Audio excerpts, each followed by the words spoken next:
Well, good morning, everyone. I hope that your weekend is off to a great start. I know that ours is. We had a great wedding night, I guess you call it rehearsal, and everything is all set for today. We're going to have a great day with our son, Andrew, and our good friends, the Romero's daughter, Brianna, and wow, it's going to be a great day. Something that's going to help us all have a great day is this reality that when we put our trust and faith in the Lord Jesus Christ, He puts in us love, and love removes fear. In fact, anytime that you're acting in fear, you're going to also see a great deal of diminishment in your area of love, your capacity to be loving. And God is the one that gives us that great love. And when we see that love not materializing, when we see hateful words or harsh things happening, just so you know, that's not love, that's fear. Because love casts out fear. In fact, listen to what he says in 1 John chapter number 4.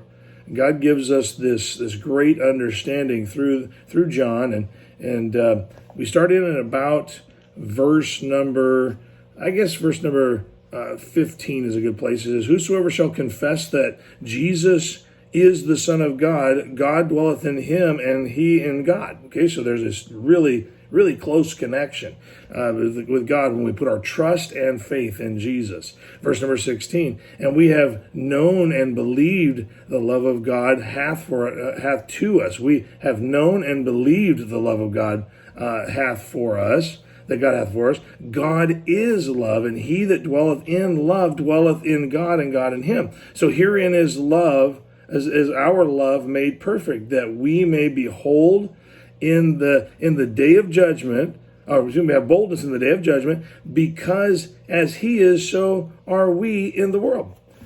There is no fear in love, but perfect love casteth out fear, because fear hath torment. He that feareth is not made perfect in love. Listen to this. We love him because he first loved us. If a man say, I love God, and hateth his brother, he is a liar. For he that loveth not his brother whom he hath seen, how can he love God whom he hath not seen?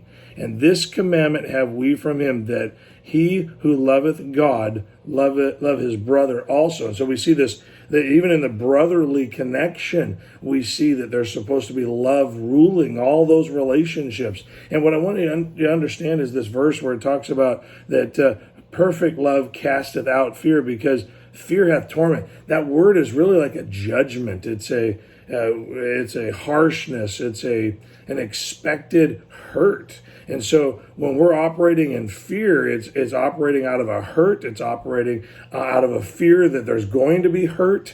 And so we lash out at people when we don't walk in love, and we almost treat them the way we expect an unloving person to treat them, which means we're treating them out of a heart that's missing or lacking love. And so God says, if I'm in you and you're walking in me, you're going to have perfect love for one another. And so all you have to do is really just gauge what's flowing out of your mouth, the attitude of your heart. Are you being harsh? Are you being critical? Are you being mean? Those things are not coming from the Lord. And so as a believer in the Lord Jesus Christ, love should flow out of us way more naturally. I think that in our current age and current setting, it's easy for us to lash out at people, especially when we don't agree with them.